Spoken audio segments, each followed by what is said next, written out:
All right, everyone, I think I'm going to get us started. We've got about 53 attendees in the room, and I'd like to welcome everyone um, to our discussion tonight. How will BeltLine Rail be used? This is a panel discussion that BeltLine Rail Now is putting on. I'm Matthew Rao, and I chair BeltLine Rail Now, and I'm joined by several volunteers and fellow board of directors member, Nathan Clubb. We're also joined by three really very interesting and articulate panelists. Hear more about them later. Tonight, we are conducting a meeting in webinar format because we want the focus to be have to say, but what they have to say. After some brief introductory comments and some background history that Nathan will give about the BeltLine project and BeltLine Rail in particular, we'll be turning to questions and discussion for and among our panelists. I think what they bring to us tonight is lived experience, and that's something we don't hear enough of when we talk about transit, when we talk about BeltLine Rail, when we talk about these projects. We don't hear as much as we need to about the people who will be the riders, the people who have to get to somewhere in their lives, the people who have to reach other people, places, and do their life. And we're going to hear more about that tonight, and I'm really excited about that. I want to thank some volunteers tonight in particular who put this on. They have worked tirelessly. Many of them spent their holiday weekend last weekend working to pull this webinar off. And Stephanie Warner, Nathan Clubb, Beth Smith, Michael Keith, Hamid Nazemi, Beverly Miller, and Christy Lenz in particular. Thank you. Thank you. And I'm going to not be a part of the rest of this meeting, except to drop some links in the chat that will be beneficial when certain topics come up. And I'm going to introduce now Nathan Clubb, my fellow board member at BeltLine Rail Now, and someone who lives in a BeltLine neighborhood and can tell us more about the history of this project. Nathan, I'm going to give it over to you. Okay, thank you very much, Matthew. Thank everyone for attending tonight. Nathan Clubb, I'm a fellow board member of BeltLine Rail Now. And also I live right on the BeltLine on the south side, Norwood Park. I'm just going to go through a very brief history or just set some facts to set up the stage for a conversation tonight. But I know we are all not here to listen to me, but to listen to our three esteemed panelists. So I'm going to try to go through this pretty quickly. But first, I just want to introduce a few housekeeping rules. We're here to focus tonight on who will ride the BeltLine Rail and why. At the bottom of your screen, you should see a Q&A button. This is an opportunity for you to be able to put in the questions you'd like to see answered tonight. We're going to have a few questions from BRN to kick off the conversation. Then we're going to turn it over to questions that we received from the audience. We're going to try to tackle as many as possible. Those that we aren't able to tackle tonight, we're going to capture those and try to respond to those via email over the next couple of days. So please focus your questions on the topic of ridership. Try to direct them to one or more of our panelists. We'll prioritize those that seem to have the most interest and relevancy to the conversation. If your question does not get answered tonight, we'll be sending out a survey over the next couple of days. Also, you can always reach us at info@beltlinerailnow.org. If Michael or Matthew can drop that link into the chat, appreciate it. The chat is closed off for attendees, but we're going to be using it to drop some links and useful information throughout the night so we can kind of move more quickly through this. So we also want to kind of help guide the conversation with a few poll questions. Michael, is it possible for you to open the first poll question now?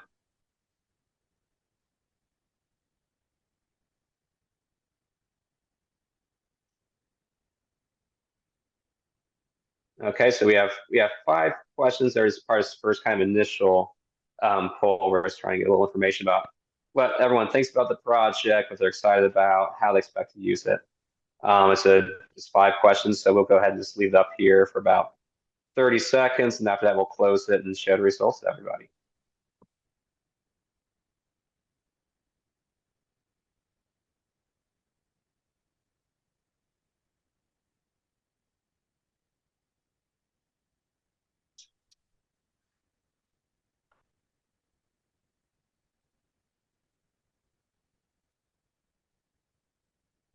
Okay, Michael, if you can close down the poll and display the results, we can kind of see what people are thinking. Okay, so that's exciting that a overwhelming majority of people, 97%, are aware of the BeltLine Rail project. It is something that I think we assume everyone's aware of, but not everyone is up to date on these things. It's been going around for such a long time, and some people have moved here since the conversation began. Looks like a large majority are supporters of BeltLine Rail. Some folks are still undecided, so I hope we can provide some useful information to them tonight. People seem to be very excited that we're going to be kicking off transit expansion pretty soon. And we see a wide variety of how often people expect to use it, as well as a range and options of what they're going to be using it to go see and do. Thank you all for participating in that. We can go ahead and close those results, Michael. It's going to kind of continue on in our little conversation here. So this is time to talk a little about the origin, the mission, history of BeltLine Rail Now. I mean, we're a grassroots organization. We are all volunteer. We don't have any paid members. We all have other jobs. We just take our free time to try to advocate for the urgent delivery of light rail on the BeltLine as soon as possible. I also want to mention that we are not affiliated with ABI or MARTA. We are our own separate nonprofit organization. Just to kind of set the stage, I think we all know that Atlanta's growing. We can kind of see it just by all the massive construction going on every single day. I live on the south side where we have approximately 9,000 housing units under construction right now. That's 9,000 units, not 9,000 people. And so you're seeing within the Atlanta region, we're expected to add like close to 2 million people by 2050. We recently surpassed both Philly and DC in terms of metro population to be the 6th largest in the nation. And so it's instrumental as we kind of grow to be able to support that growth through an expansion of our mass transit system. And so Atlanta actually has been planning for this. We love to create our plans. BeltLine Rail was adopted by the Atlanta City Council in 2015, so it's been adopted for almost 10 years now. In addition, we created this beautiful Atlanta City design in 2017. That's part of the city charter. BeltLine Rail is part of that. That is the critical growth corridor you see. It's kind of like its own inner ITP within ITP. This is the city's plan, and this is the city's only plan for how we're going to be able to move forward with all this growth and development. So you can see here, the inner portion of the BeltLine, and this is our growth area. It's designed to connect 45 neighborhoods that have been historically divided, oftentimes for racial reasons, through rail lines, through the creation of the interstate system. And so this will be able to bring and reincorporate all of these neighborhoods back together. Along with this, you can see it there is a lot.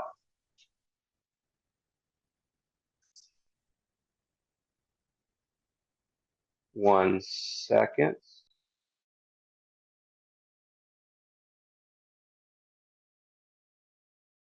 So along with that, we have many different destinations along the BeltLine. We have hospitals, we have parks, we have schools. My kids, the 2 schools, they're zoned for elementary school and for high school around the BeltLine. I take my kids over to Washington Park Natatorium, so to be able to have that connectivity to all these different destinations would be a wonderful asset to have. How's the BeltLine Rail being funded? Originally, we had a BeltLine Rail tax allocation district that was supposed to fund not only the trail, but also the rail. But that was established before the Great Recession, so it's not producing nearly as much revenue as we were hoping. So we passed the half-cent more MARTA sales tax. So we're hoping to use that plus federal grant dollars as the primary funding source. But there's also a variety of other options we can use to fund BeltLine Rail. Matthew, Michael, if you could drop in a link to the white paper that BeltLine Rail Now created for a blueprint for transit funding, please do so. And it's good to know that this is part of the Greater Moore-Marta project. We passed the Moore-Marta sales tax. This has a variety of different service improvements, from creating BRT on Campbellton, planned BRT on Clifton Corridor, increases in bus transit access, as well as the Summerhill BRT. So this is part of a greater plan to improve transit within the city of Atlanta. These funds can only be spent within the city of Atlanta. Also, the transit type is set. It's been established time over time that we're going to have a light rail streetcar type vehicle on the BeltLine. If you can drop the chat in there, Michael or Matthew, about the ABI Transit Task Force report in 2019 that reaffirmed this choice, as well as we'll go ahead and drop in there a MARTA Commission report on the best practices for BeltLine rail design. If you're a transit nerd like us, you'll probably find these to be very interesting. And while the transit type is set, there's still a conversation about what the rail bed type will be, whether it be a green rail bed. That's what we are advocating for, as well as the vehicle type. And we're hoping to see kind of more urban, modern tram that will be more useful in the urban setting. So Streetcar East is supposed to be in construction in 2025. So we're very excited about that. Hopefully have trains running on that by 2028. And I know probably a lot of people have known about the challenges with existing streetcar. Fixes to those challenges are supposed to be part of this project. So let's get excited. It's very interesting. And so now let's turn it over to the panelists. I'm just going to go ahead and introduce them. We have Carden. Carden is a certified professional in web accessibility. She's an Atlanta native. Disability advocate, transit writer, change maker. She lives a car-free life. Her primary modes of transportation is her power wheelchair and MARTA. She brings the disability perspective to the conversation that's often forgotten. And her vision is to help organizations shift left on disability inclusion to create a more equitable world. We also have Phil Veasley. He's a multimodal transportation engineer with Tool Design Group. And so he's focused a whole heck of a lot on designing safer streets for people outside of the car, both throughout Atlanta as well as beyond. He is an avid BeltLine user in his daily commute, recreation, and getting around the city. Outside of his job, he is an advocate for building better infrastructure for all Atlantans. Zoning changes, infill, building, safer streets, multimodal networks, increased transit. He's a great follow on Twitter. I guess they call it X these days. That's how I first came across all the wonderful information he shares, so I urge you to follow him there. And we also have with us Joel Dixon. Joel is also a lifelong Atlantan. He's a co-founder of the Urban Development. He's one of the key developers behind the development of Murphy Crossing, which is on the BeltLine in Southwest Atlanta. It'll include 900 units of housing, including affordable housing, with a plan of no added parking. So he brings a very unique and viable perspective as well. And so just to kind of kick it off, I would like to ask each and one of you how you plan to use the Streetcar East extension and what BeltLine Rail means to you. I'm just going to do an alphabetical order, so I will start off with Carden. Thanks, Nathan, and thanks everyone for joining. How am I going to use the streetcar east when it begins? Well, I'm riding it. I use transit to get around the city and be able to, live an independent and free life. And so using the streetcar east would allow me to get to various destinations that I like to go to on the weekends, but also many community events take place on the east side BeltLine. And so it would allow me to get to those places more efficiently and quickly. And additionally, it would allow me to get to those places with coverings from the elements. So something that is really important as a wheelchair user, want to make sure that I stay out of the rain when possible. So thank you. Yeah, thank you, Carden. I know Phil said you're an avid user of the BeltLine Trail. How would you use Streetcar East extension? Yeah, it would come in handy on some of these very hot summer days for getting to work, getting to the grocery store, to Ponce, to Piedmont. Also in the winter, or if I get caught in a storm like yesterday, trying to get home from work, it would just be a game changer for being another option to get around, and also for people who may not be bikers or may not be long walkers. Like I'll go for like a 2 or 3 mile walk, but when my family comes to town, they're not going to want to walk from like my house to Ponce. They'd want to, well, right now they'd want to drive, but with the streetcar extension, we'd be able to just hop on and be there in 5 minutes. Yeah, I know. I'm an e-bike commuter, and so I was trying to hide from the storm yesterday with my two young daughters. Thinking to myself, I wish we had more transit. Joel, I know you're over on the southwest side. How would you use the streetcar east extension? Would that be useful to your life, to your community? Yeah, absolutely. Well, I'm a resident of Southwest Atlanta, but the city is my home, right? And so every element of the city and corridor of the city, I'm a part of. And so for that particular corridor, I think it follows many of the things that Carden and Phil already mentioned.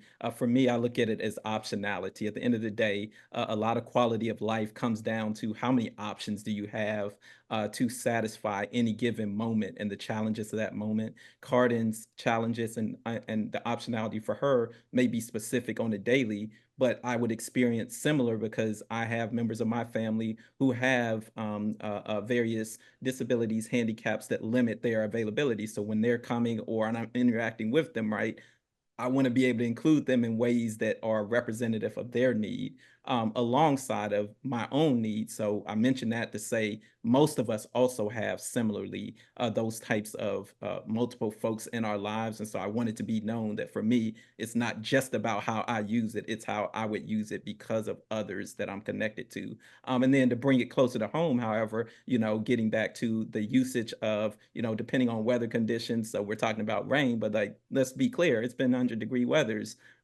days continuously. And so some of those are unsafe, as we noted when the Peachtree Road Race was being run.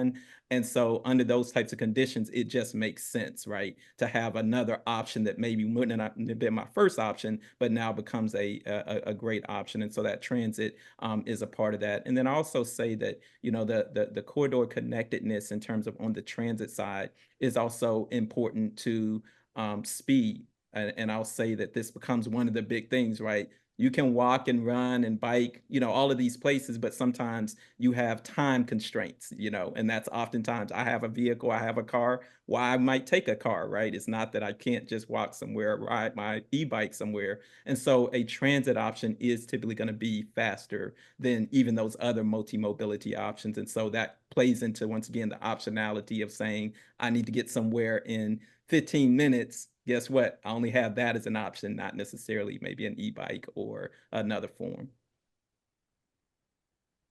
And we're just talking now about the streetcar east extension, but I'd love your perspective on, I mean, that's just going to be the ideally, supposedly the first segment. I mean, I'm on the southeast side, you're on the southwest side. As we look to build out the entirety of BeltLine Rail, from the whole J running from Bankhead to Lindbergh, how's that changed things? How's that opened up options for your community? How do you see yourself and your community be able to ride and utilize that as we go beyond just streetcar east? Yeah, absolutely. And just to put that in context, right? Because as you keep mentioning, hey, if somebody lives not right there on the streetcar east line, does that mean it's not relevant?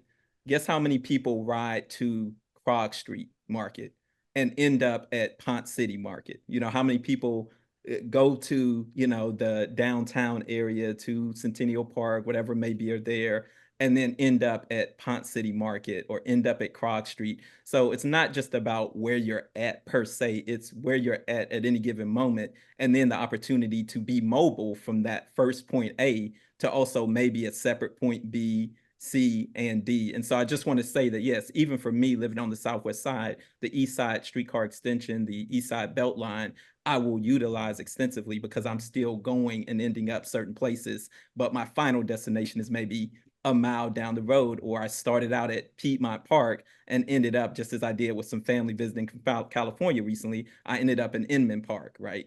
And so it's very helpful. But then if we enlarge the picture and say the same thing occurs, that as we broaden the number of opportunities for people to hop onto the transit at their more localized, let's say, home or work, then you certainly just increase the opportunity for that to provide greater value. So if I'm now in historic Adair Park at Murphy Crossing, and I know that I still want to take some family members over to Ponce City Market or over to the Beacon over in Grant Park, having the transit option will just make that more accessible, safer, right? And also ensure that everybody can be included in it. And so I think that that's the power, right, of the actual BeltLine creation itself, right, is that it was always about a loop, not about any one, particular node. And it was about a loop connecting 22 miles, 45 neighborhoods. And so as we increasingly go from the 2 to 3 neighborhoods or 4 neighborhoods of that first extension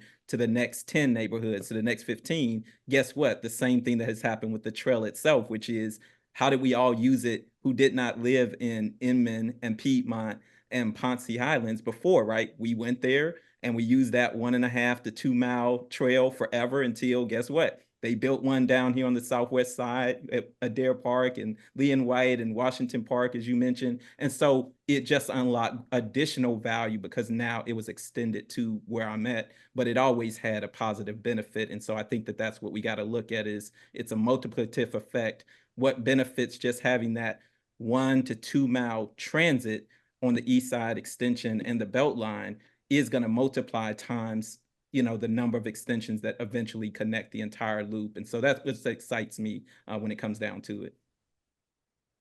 Thank you. And Phil, I know you're really big into looking at multimodal solutions for urban environments. So I was going to ask you, with the city's plan to focus the development density on the BeltLine, do you see BeltLine Rail as essential to be able to move that population around, or is there a unique thing we can do with BeltLine Rail that we can't accomplish with scooters, e-bikes, additional buses? Yeah, I just think it helps unlock it for everybody. It brings in more users, and it unlocks the ability for more people to have car light or car free lifestyles. I mean, the average monthly cost of cars now all in is up to like $1,200 a month. So if you're able to allow more low and middle income people to live without a car, you're basically unlocking a bunch of like home affordability for them. And then if we're able to concentrate that like building and development along the like walk sheds of these rail stations, and we're taking cars off the road, we're creating more affordability, and we're just headed in the right direction toward a sustainable future. Yeah, thank you, Phil. Carden, I kind of wanted to kind of get your perspective as well. And also, I know there's been some folks advocating for more buses everywhere. And I love buses. I bought my house because there's a bus stop in front of it we use on a regular basis. How is this move us beyond just buses getting people to the BeltLine? Yeah, I think a really good example of maybe why buses isn't the only solution that should be on the BeltLine. And I mean, I'm a big advocate for the light rail.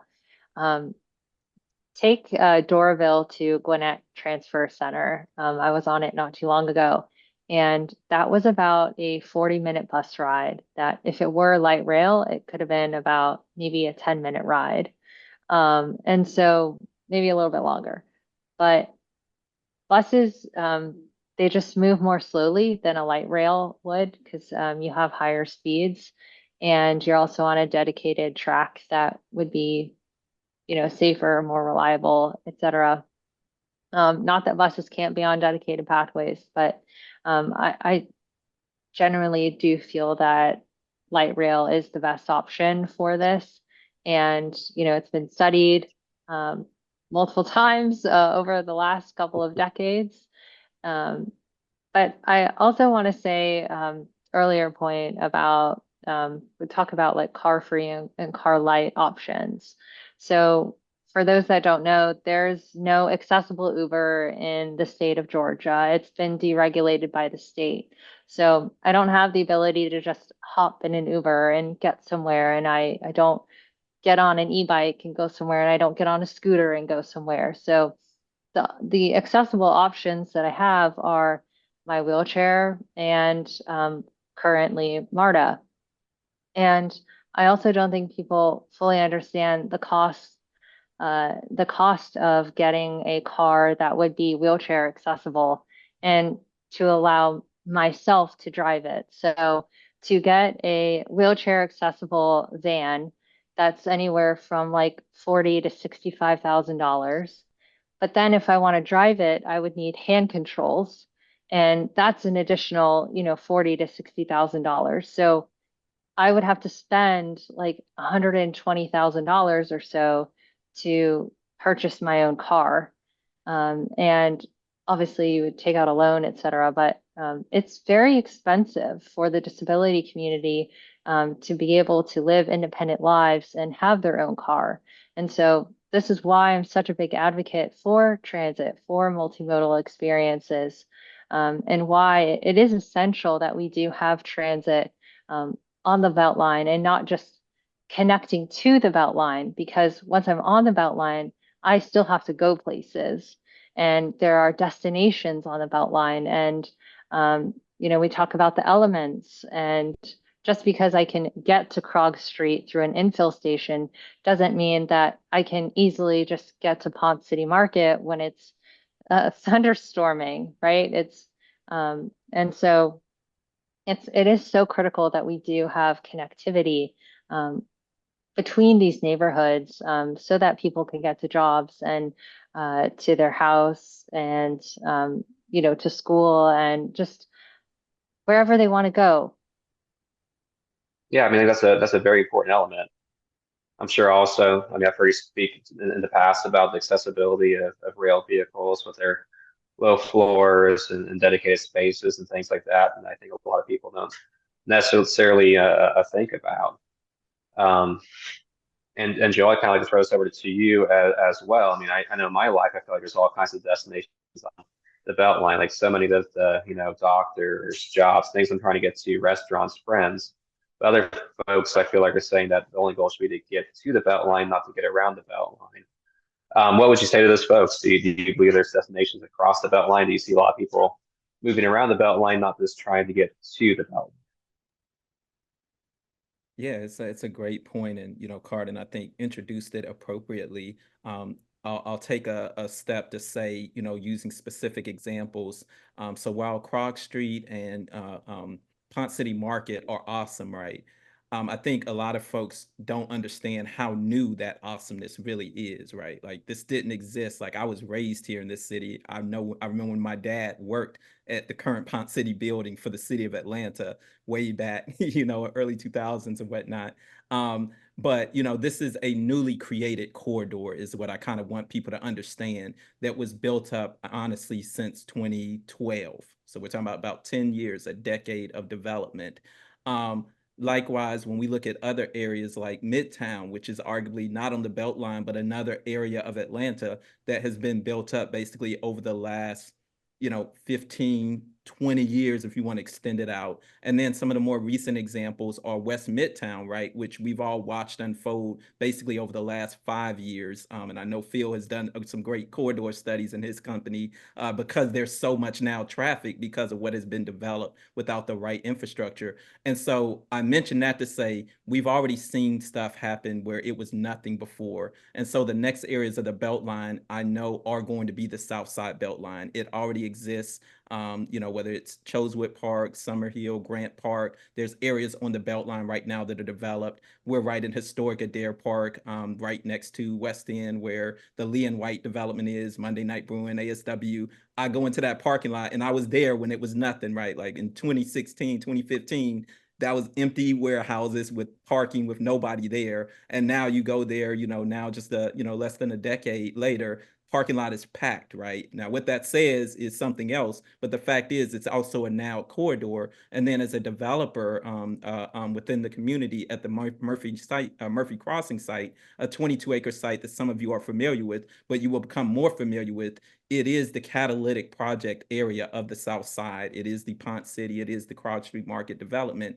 And so with those corridors all now coming this way, it is very important for us to understand that while we've been talking about how we get to Ponce or Krog, they're going to be trying to get to Murphy and Lee and White. Like, this is just what happens in Atlanta, that like, just because you live next to something cool doesn't mean that you're not going to go somewhere else that also is something cool. Monday Night Brewing has a location in the middle of Upper West Side, now the Upper West Side of Atlanta, but they still pack out this Southwest location because it has different elements, advantages. And so we do believe that that's the importance also for us to understand that everybody's going to want to get to everybody else. And we want to create a seamless opportunity for me to go east or west, for them to come south, right? Yeah, I was also going to ask you this kind of, how critical or important is something like BeltLine Rail to be able to do development like Murphy Crossing with limited to no parking? Are there opportunities to kind of influence and shape the rest of the South Side if we can accelerate delivery of BeltLine Rail? Is that something you think people would be willing to live in, the move to these choice riders to kind of live car free or car light? Yeah, absolutely. So let's go take what I was just mentioning one more step. And this will overlap with, I think, also one of the questions that was mentioned, which is infill station and BeltLine Rail, right? That these are harmonious things that should not be looked at as, competitive. They're actually complementary. But Murphy Crossing is a great example of that. So the Murphy Crossing site was selected and announced by the mayor during his state of the city as the first infill MARTA station, where there will be a MARTA station that comes down from the current MARTA rail directly at grade to the BeltLine to hopefully, our site or adjacent to our site at Murphy Crossing. Now, what that unlocks is this.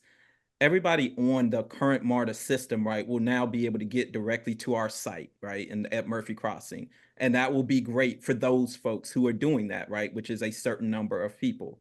But then what it will further unlock is, or what it doesn't unlock, is all of those who are, a half a mile from this location, right, or a quarter mile from this location, because they're not going to go 2 miles to get to a MARTA station on the current transit line to get to the infill station, at Murphy Crossing. And so we just want to use common sense to say it's a both and.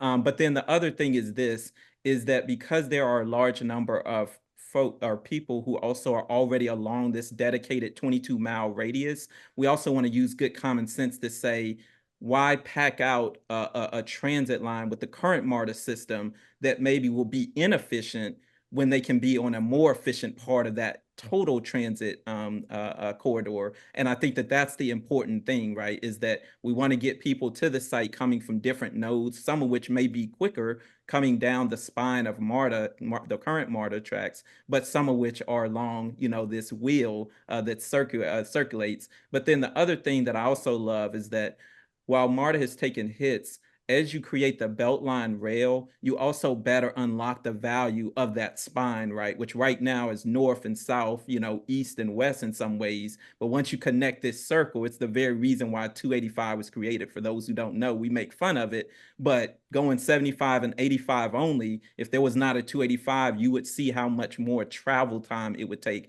how much more traffic there would be. And so that circular intersection unlocks, once again, all of the individual pieces as well. And so that's what I'm excited about with an infill station, and specifically with the BeltLine Rail connected to that infill station. Yeah, and I'll be honest, I'm a little selfish. I live a block off the BeltLine Trail, and the nearest proposed infill station is about a mile and a half from my house. So not a lot of accessibility from the infill stations by themselves, but a ton of accessibility if you can get to them using BeltLine Rail, at least in my part of town. I was going to this process one, the Carden. It's kind of curious, like what do you have any concerns about how the city, MARTA, and ABI are going about implementing BeltLine Rail? Anything you think should be or could be done from a ridership perspective? Any of your thoughts? I think with any kind of concerns that I would have with any project is around accessibility. And I think there were some initial things that were problems with accessibility that I'd raised, and it seems to be okay for now. I wouldn't know anything else other than like from the accessibility lens, if that's kind of what you're asking about. Yeah, are there any, I, trams or cars, vehicles you think would be more accessible and more useful, kind of be able to help drive and increase ridership in oh, communities sure. that are using wheelchairs or experiencing other disabilities? Yeah, so with any mode that's chosen, and as I understand, the same type of streetcar is going to be chosen. Those are low floor. Having level boarding is important, ensuring that there's a small gap with the boarding is important, ensuring that MARTA does a good job of making their platforms and streetcar platforms accessible, that they have the rumble strips, which are those raised dots that you see at curb cuts, but also on the edges of the train platforms. Those are there for people who are blind or have low vision and use canes to be able to detect when they're approaching, potential danger, and to be wary of that, and ensuring that there's high contrast of those rumble strips. And then additionally I also think about the payment system of it and ensuring that the ability to pay is fair and equitable, and that there's, it's more than just the, the car or the mode of Mhm. transportation. Like it's the whole experience from an accessibility standpoint. So it's, how do I get onto it? Is there a ramp? And can I remain on the platform and be safe and protected under the elements? And then can I open up the train door if needed, and be able to sit safely and comfortably on the train, and ensuring that there's like a disability wheelchair section, whether the seat folds up or whatnot. So, but these trains aren't going to be going, 100 miles an hour. So I don't, there won't be any need to like tie me down like on a bus. So these trains won't be going probably faster than what, like 30 miles an hour, I would suspect. So yeah. And Awesome. Nathan, if I can just extend that, so as a also developer, right, who develops housing, including affordable housing, but housing for all. I want to piggyback because you also asked me about car-free development, but piggyback off of Hmm. what Carden's mentioning, right, which is if we provide the types of housing, let's call it car-free development type housing, right, that doesn't require a car for someone like Carden who doesn't anyway, we're also promoting an opportunity for Carden to be a part of a community, a housing and development project where she's embraced, right? And that's going to encourage more and more Cardens to be at a site like Murphy Crossing. And guess what? There are a lot of Cardens, right? And so we want to embrace that from a car-free development standpoint, it does encourage now a certain community to come together. And I love like Carden, who I more recently met, because it's a large community. But I also want to piggyback from a car-free development standpoint, something that Phil said actually in some of his opening remarks, which was related to the cost of owning a vehicle. We have done Urban Oasis Development, our partners Cul-de-sac, many others have done a lot of study in hyper-local to Atlanta, and the numbers that he quoted were accurate. We have shown on average about $14,000 plus is the average cost of a vehicle. The overlap of this, Nathan, is the affordable housing conversation. So affordable and attainable housing overlays every conversation in this city, right? From the mayor's highest layer to like, the deepest area of the streets of Southwest Atlanta. And as I started really doing a lot more research and thinking about it, I realized that if I don't also encourage the community that has no kind of disability or restrictions as Carden may, but does have a restriction on income, one of the best ways that I can enable them to be a part of a development like Murphy Crossing is to allow them to not necessarily have to have a cost structure around a vehicle. This is not anti-vehicle, it's just anti-high cost of living, right? And so as we've been approaching affordable housing, we only approach it from how do we reduce the rents? How do we induce those? But the other thing is, no, like there's a total household budget. I know I have one. And the second biggest budget for most people is actually your transportation costs. So if you decrease any line item in my household, you have helped me live affordably, just so you know. And so we did a lot of research, and from a car-free development standpoint, there are already in this city, for folks who don't know it, major corridors that have significant levels of folks that do not own a car, do not utilize a car, including Campbellton Road on the south side, nearby at Murphy Crossing, where there are no less than every census tract for miles, no less than 25% of the people, up to 50% of the people. That would shock most Atlantans to know that no less than a quarter of the people already are not living with a car. And yet we're building housing that's expensive, even rental, because we're creating car, parking decks and all this parking spaces, and we're then subsidizing them to be able to live there when they can't even benefit from what is increasing the cost. And so I want to say the overlap with being able to create a truly enabling affordable housing and inclusive housing, because we do market rate as well, is to create the type of structure around transit and all forms of multi-mobility, whereby the reduction of that transportation cost leads to an increase in opportunity for and access to everybody, just because it's more attainable for their budget. Yeah, no, that's a critical point to make, and something like love to get Phil some of your comments or thoughts on this as well. It seems like building this corridor in this way, rail is essential to building housing, and housing is essential then to building ridership on the corridor. How essential is BeltLine Rail to building the housing we need? Yeah, just thinking about the walk sheds from each station, if you're able to build out, let's say to 10,000 people per square mile, and we have, let's say, 20 stations, you're like adding 50% of population to the city of Atlanta in a car-free lifestyle. Now, I'm sure some people will still have cars, but we're growing regardless. And most of our growth right now is still sprawl. But if we're able to concentrate that along the Beltline, along transit, we're taking cars off the road, and we're actually reducing traffic. And we're going to kick over to audience questions here pretty soon. But just before we do, I just had one kind of quick rapid fire question for the three of you. I'll go reverse alphabetical order. So I'll start with you, Phil. After Streetcar East, where would you build rail on the Beltline next? Oh, well, you didn't specify how long it can be, so I'm going down the east and around to like Murphy Crossing, because I think right now that's where we have the hottest development going on. I mean, we have like 9,000 units coming to like the Chosewood Park area. Then you have a whole bunch coming in that Murphy Crossing area. If we're able to get that kind of like J shape, I think we're in pretty good shape. Okay, Joel, I'll turn it over to you next. We'll see if you cheat as much as Phil does. No, absolutely. I definitely would recommend continuing south. I think that a lot of it, for folks that may not be thinking strategically, right?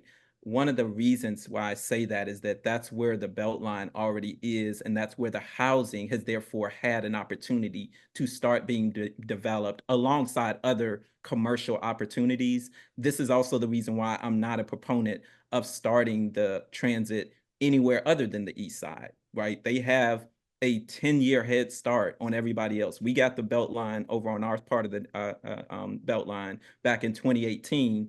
They already had a head start, and it shows, right? When you talk about a 10-to-1 return on investment from the Beltline, this is why you have hundreds of millions of dollars, right? Billions of dollars, right? That have been created. And so you want to leverage that, right? This is just basic common sense once again. Leverage where you started, where there's a head start, where there's already maturity, and then continue around that spine of maturity, which once again is the south side, which has had it the next longest, and the west, the west side is coming up. So that's why I say, like, yes, it benefits maybe our development, but it's really just more of a pragmatic approach to me of how we look at it. Carden? Yeah, I was gonna say all the same things. Is like I would have it go south of Irwin and go over to the west end area, and thinking about Summerhill BRT I think a lot of that would line up really nicely. Additionally, there's just kind of there's a gap of buses in that area. And so having an additional option of transit is really critical for that area in order to get people to where they need to go. Thank you all, and that's a great segue. I was going to mention, bring up the people if they don't know, there is a transit study underway right now. It's going to be running all the way from Lindbergh counterclockwise all the way to Glenwood Park. That's going to be studying a lot of the segment, looking at things like where stops can be in critical juncture points like Summerhill BRT to the BeltLine, ensuring that's going to be done well. So that's something that we can all be keeping our eyes out for and being aware of. Also, Matthew, Michael, you might have already dropped it in there, but if you can drop in a couple of the FAQs that we use from our website as well as from Ryan Gravel's website. And with that, I'm going to turn it over to Beth Smith, who is a former board member, a longtime volunteer. So she's going to ask a few questions. She's been pulling from the Q&A. So I'll turn it over to you, Beth. Thank you, Nathan, and happy to be part of this. I wanted to let you know that we really appreciate all the love that many of you sent our group, our volunteers, very supportive when you registered for this meeting. I think that a lot of the links that have been dropped into the chat will answer a lot of the questions, but I did just want to make the panel aware that there is still a fair bit of confusion about the overall timeline, when things start, the plan in what order, and when we anticipate completion for the full 22-mile loop. So time permitting, if somebody could go over that. There is confusion about the connection with existing MARTA heavy rail and how BeltLine Rail and MARTA existing heavy rail will interact with one another. There's some concern over pedestrian and bike safety, which is all part of the design decisions that are going to be ironed out.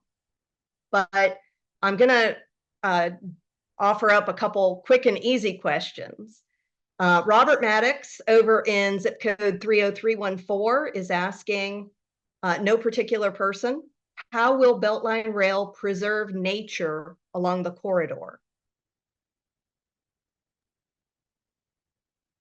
Yeah, this is Joel, and I'll just say one of the great things about the Beltline is that while we're having a conversation about the rail, it was created from the beginning with all three mechanisms in place. And so this conversation around, let's just call it green space, alongside of the trail, if we talk about it, green space, trail, transit. These were the three intersecting components of the original Beltline plan, and always planned with all three of those things in mind. So in answer to the question for Robert, I would just say that's always been the intention. And that's why there's been so many studies done since 2008 around these different mechanisms. We've only seen two happen, right? Which is the green spaces and the trail. And those have, been preserved. But do understand, in order to build the trail that we all walk on, there was mitigation of environment. There was trees that were impacted, right? There was green space that was impacted, but that was all put into alignment with, okay, but the additional green space that's being created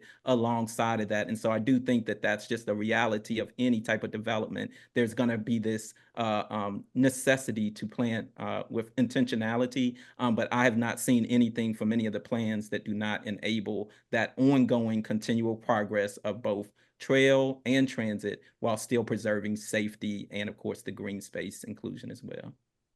I think there are several links too, Robert, if you haven't been looking, that have been posted in the chat, because I think a lot of times people don't know how much studying has been done. And so some of those links really take you back to 2008, 2009, yet alone, 2020, 2023. I think I'll also just add that Trees Atlanta and the Beltline have a great partnership, and they do a lot of plantings to ensure that the Beltline is a beautiful green space as well. So that partnership will continue to go on, and be there. I know my company, I work at Salesforce, and we've done many plantings along the BeltLine for various community projects and service days that we've done. So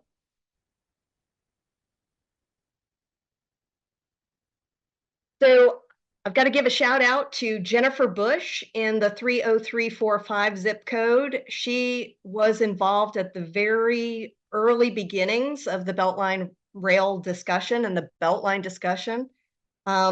She reached out to ask, could somebody help explain, because she's struggling to understand why there is opposition to putting in the transit part, the light rail part.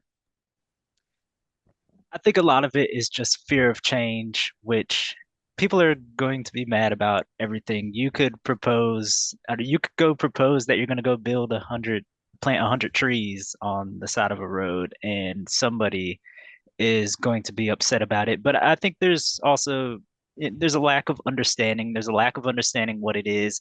I think some people probably think it's going to be like the MARTA heavy rail blazing by at 70 miles per hour. And that's pretty loud. No, it wouldn't be anything like that. And then you have a lot of very say very privileged rich people who are afraid of the type of people it may bring. That's a common argument against transit. And then just there are people who have the arguments about the aesthetics, where the amount of trees or greenery that it will impact, and then also just the safety, thinking that again there's going to be a train blazing by, when in reality, the most danger on the BeltLine right now is pedestrians and bicyclists running into each other. Yeah, and I'll just add to that to just say, out of respect for everybody, right? Phil gave a lot of examples, the reasons why, like there are a plethora, right? But behind it is that, one, people very much passionate about the BeltLine and they love it. And people, because of that, want to preserve it based on their own personal prerogatives, right? And I give respect to anybody's personal prerogative. However, I always let people know public realms are not the place for me to impose my own personal prerogatives, period. And that BeltLine is a public realm. So that's the only difference. But the reasons why are respectful, understandable. And, I just say, there's a lot of different reasons why somebody is against the rail portion, but this is just not a corridor that is for public prerogatives. We got a question from Adrienne Proler in the 30310 zip code. How can we hold the city accountable to spend money the way it's described on the ballot and in the campaign leading up to the 2016 half-cent sales tax for transit expansion? I think being a part of, first of all, conversations like this, reaching out to your council members, reaching out to the mayor's people, and just being involved, bringing it up in conversation with your friends when you go out to places on the BeltLine, and just talking, I think, and just spreading the word. So eventually enough of the right people here, and even talking, if you know some of these business owners that are against it, just hey, bring it up. Hey, I wish I could have took the train here today, or it'll be so much better. I'll be able to bring so many more people, or come so many more times once the streetcar is here. It looks like it would be beneficial to call attention to the ridership statistics that the Atlanta Regional Commission came up with in 2019. And while you're doing that, I will let you know that William Hughes in the 30315 zip code is asking, what should I be doing to support creation of more rail mass transit in Atlanta? Yeah, so I don't know if there's somebody else who wants to cover the some of the statistical elements. We have some great statisticians on this call, but I'll definitely cover the second one, which is, and it combines with the previous question too. Silence, I was always taught that silence is a vote for the opposition. So just know, if you're not advocating in whatever way, by emails, by phone calls, in an explicit fashion, then you are saying that you're supportive of the opposite. And sometimes I say these kind of things not to judge anybody, but just to be aware, like, that those fingers point back at me, which is why I got into development and why I'm even on this call today. So that's one of the main ways, is that I can tell you, as both a resident in these Beltline neighborhoods and a developer, that those who are maybe not aligned with some of the things we've been talking about today are a vocal minority, a impactful and connected minority, but they are connected and they are very vocal. And so all that requires is others to be vocal, because a lot of times people see vocal and that speaks to numbers when that may not be the case. And so, yeah, so I'll just end with that. I don't know if anybody else had numeric numbers related to usage.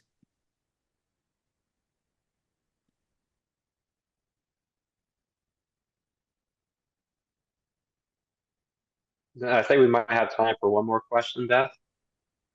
Okay. I'm looking at this, and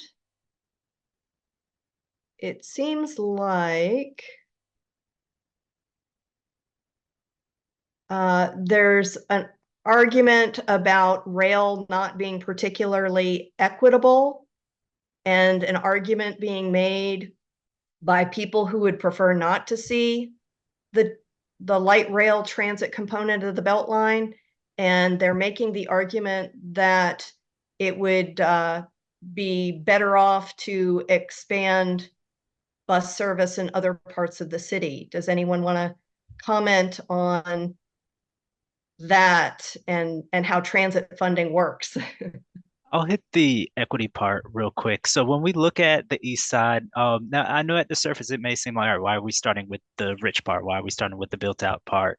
But when we look, when you look at the amount of restaurants and the amount of service industry jobs there, those people rely very heavily on transit, and that would be very beneficial to a wide array of people coming from all of the city that would now have the option of being able to take transit and hopefully not have to rely on driving to their jobs. And I don't have the exact numbers, but I'd be willing to bet that it is the highest concentration of service industry jobs along that east side corridor.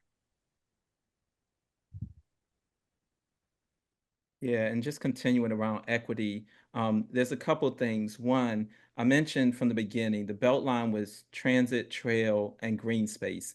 We've built miles of trail. We've built acres and tens of acres of green space. We've activated, tens of art installments, built thousands of units of housing, including affordable housing. There's been 0 miles of transit. And so the inequitability is not about what part of the city gets transit. It's about, do you honor the word and the promise of a particular project? That's the reason why I sit on the southwest side, and I would never call it inequitable to build transit on the east side Beltline, because the Beltline had a promise to people from the southwest side who voted for the Beltline, by the way, not for trails or for green space, but for transit, knowing that eventually it would get to them. And so that's the unequitability for me right now, is that we have done 0 miles of transit when that was actually a part of the core facility. Whether we do it everywhere now will become the equity component. And that's the reason why the conversation around, should it come across all 22 miles? Yes. Let's talk about the inequitability when we've done the first one, and then somebody says we don't want to build one on the south side. Then we can have a different conversation. Right now, the conversation isn't even about equitable, because you haven't done what you said you would do with the beginning of the transit or with the Beltline itself. So just know everything else is smoke and mirrors. I work a lot on Campbellton Road. I work a lot in the Hollowell area, where people are like, oh, build bus stations there. This is a both and thing. But once again, the conversation isn't about transit throughout the city of Atlanta. It's about the Beltline. And we have to first just honor what we said we would do for the Beltline before we can start throwing, things at other areas that, need it, right, but are not a part of the Beltline conversation. I want to specify something that's kind of technical. The difference for me between a bus and a train. So a bus, for me, there is one single ramp. When that ramp is broken, I have to wait until the next bus. Whereas if I'm boarding a train and it's an 8-car train, for example, if that door is broken or if there's someone sitting in the wheelchair area, I can just go to the next door. And I know that's a very specific nitty-gritty thing, but for me, trains are more equitable for me just because it's easier to board. There's more options for me to sit. So from a disability perspective, that is more equitable. And I do just want to hop in because I know, and I think it's great that it was posted, some of the research from ARC about ridership. And so I'm a normal, regular human being, y'all, who's just a neighbor and a resident of Atlanta for a long time. So I try to just use basic common sense, which my grandmother, my mother taught me. When the studies were being done for the original Beltline plan, trust me, nobody had the numbers that would show how many people would just walk on the trail. I want everybody to know that those numbers were greatly underestimated, greatly underestimated. And so while I'm a big data person, like I got my degree in artificial intelligence, computer science from Stanford, so I'm not against data. Data is not the sole determining factor because when it comes to development, you have to use multiple types of data points, and ridership is a specific data point, but numbers of people living somewhere that would like to get between point A and B, if it existed the opportunity, this is the data point that nobody has. You just have to extrapolate. The benefit we do have of data is not related to the transit, but related to the trail itself, which is to show there's already millions of people, right? Hundreds of thousands of people going back and forth on that corridor. If you don't think those people will also hop on a transit option in the rain, in the heat, when it's snowing, you're just missing a data point that is the one of the most essential, which is don't tell me what somebody's not doing, because we had sidewalks between what was Inman Park at the time and Ponce City and Piedmont, but nobody took those sidewalks, right, to get to Piedmont Park. So there was no real good data that would show if you built a trail, people would go back and forth. That was the big vision, right? And the big possibility. But now that possibility is a reality. You're just now adding another mode of transportation on what already has been a provenly successful mobility option. And so I want people to not only look at the data for transit, but think about the data for mobility that's already happening. Those walkers will be riders. And this is one of the important pieces that we can only unlock as soon as we create a safe option that's available for them to do that.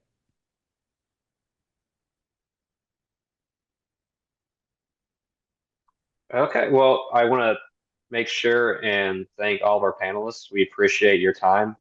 You're all active, busy folks, and to be able to have the valuable contributions, from Joel Dixon and all his experience in the development world, Phil Veasley and all his experiences in the intermodal space, multimodal connections, planning, and then Carden Wyckoff, who I feel like you're involved in every transit nonprofit and thing that I see out there for Propel, MARTA Army, as well as ensuring that the disability community is represented, which is a really important key component of this. And I mean, I really like the kind of ending, Joel, where, numbers do matter to a certain extent. We focus most of this nice conversation on the people who would be writing this, where they'd be going. The ARCS were showing 31,000 people as ridership. A lot of folks claim there are no official ridership numbers. Those were ARC's projections. And that is for the full J, the full section that's funded by Moore MARTA, running from Lindbergh Station clockwise. They were all the way around to Bankhead. And since then, we've had massive explosion in growth on this corridor. A ton more jobs, a ton more restaurants, people, businesses. And even in this post-pandemic environment where we've seen transit ridership begin to decline, a lot of that's because of people trying to commute into work. There's less of that in our environment, but there's much more than just jobs on this corridor. It's the way people are living their lives in this corridor. So again, thank you all very much for your time and for your expertise, for your experience, for your background. We greatly value that. Folks listening, if you want to get involved, make a difference, if you believe in the cause of Rail on the Beltline, we'd like to ask you to please reach out, send an email to Mayor Andre Dickens, send an email to your city council member. Tell them why it's important to you. Tell them how you would use it, how you write it, how it impacts your daily life living in the city of Atlanta. If you don't have their contact information, we'll make sure it's either dropped in the chat or that we send it out as part of our email that will include our post program survey. So please look out for that over the next couple of days. We want to hear insights from you, see what you all think about this. This is the first one of these we've done.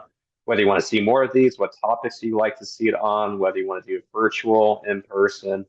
We'll be doing a whole lot of those planning over the next year or two. So thank you again, everyone. Have a wonderful night. Bye, thank you.